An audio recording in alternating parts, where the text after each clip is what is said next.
Ah, France, the land of croissant, the Eiffel Tower, and let's be honest, some of the most aggressive driving you'll ever experience.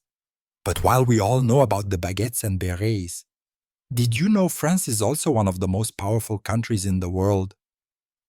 Yeah, they're not just about sitting in cafes and philosophizing.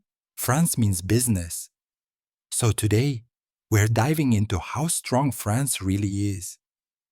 And spoiler alert, they're flexing more than just culinary skills. Let's go. All right, let's start with what really makes France tick: money.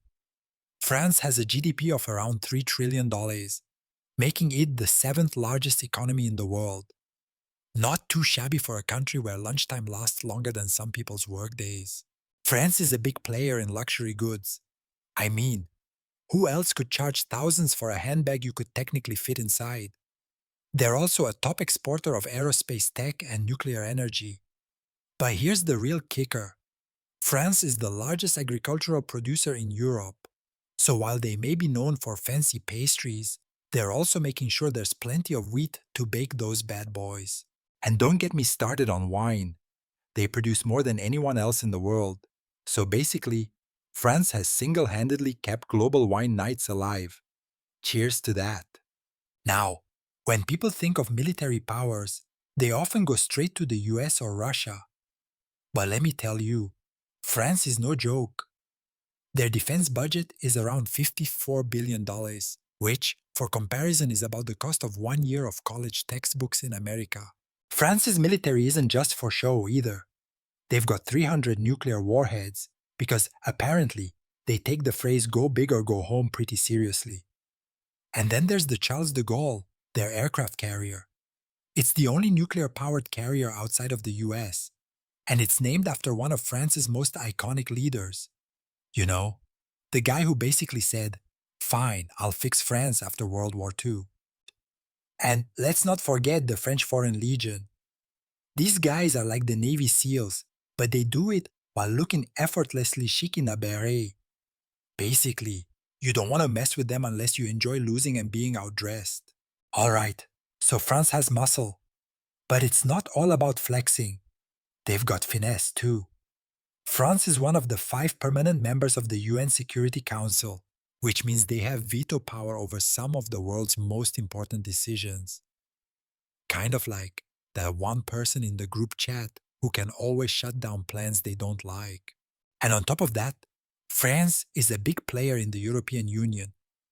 They're part of the G7, G20, and they're usually leading the charge on global climate initiatives. So, while others are playing the let's build more tanks game, France is also like, let's save the planet. And then maybe we'll talk about tanks. France has about 68 million people. And here's the cool part: they're still growing. They've got one of the highest fertility rates in Europe. Yep, France is busy making babies while the rest of the continent is, well, not. This means a younger workforce, more economic growth, and, let's be honest, more people to argue about which cheese is the best. But hey, it keeps the economy going. Now, let's talk politics. Yes, France is famous for protests. I mean, they'll strike over anything: pensions, gas prices, the quality of croissants in the local bakery. But here's the funny thing: underneath all that, France is actually super stable.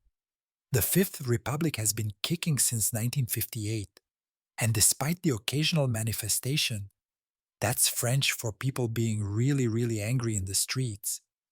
The system works. Macron's election marked a shift towards centrist policies. And while there's always some tension, France isn't about to implode.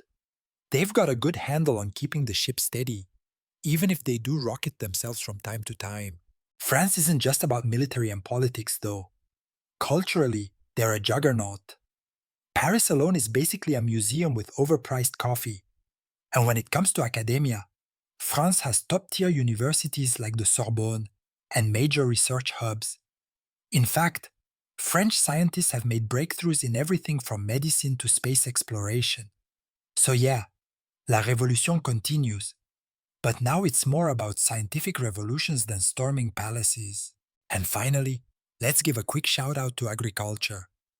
France is Europe's largest agricultural producer, which explains why you can't walk 5 feet in Paris without stumbling upon a fresh market. And while the wine and cheese get all the love, they're also killing it in grains and dairy production. No France, no croissants. It's that simple. Oh, and their infrastructure? Top notch. High speed trains, massive highways, and some of the best airports in Europe.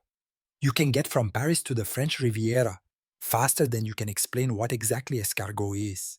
So, how does France compare to the other superpowers? Well, it's not as massive as the US or China. I mean, the US has a GDP of $25 trillion dollars, and China's isn't far behind at 17 trillion. But France brings something special: soft power. From diplomacy to fashion, culture, and global influence, France is like the cool kid who doesn't need to shout to be noticed. They've got nuclear power, they're a key player in NATO, and they've mastered the art of the diplomatic wink. So, yeah, size isn't everything. To sum it up, France is more than just pretty cities and good wine. It's a serious global power with a strong economy, a robust military, and enough cultural influence to keep them in the game for centuries.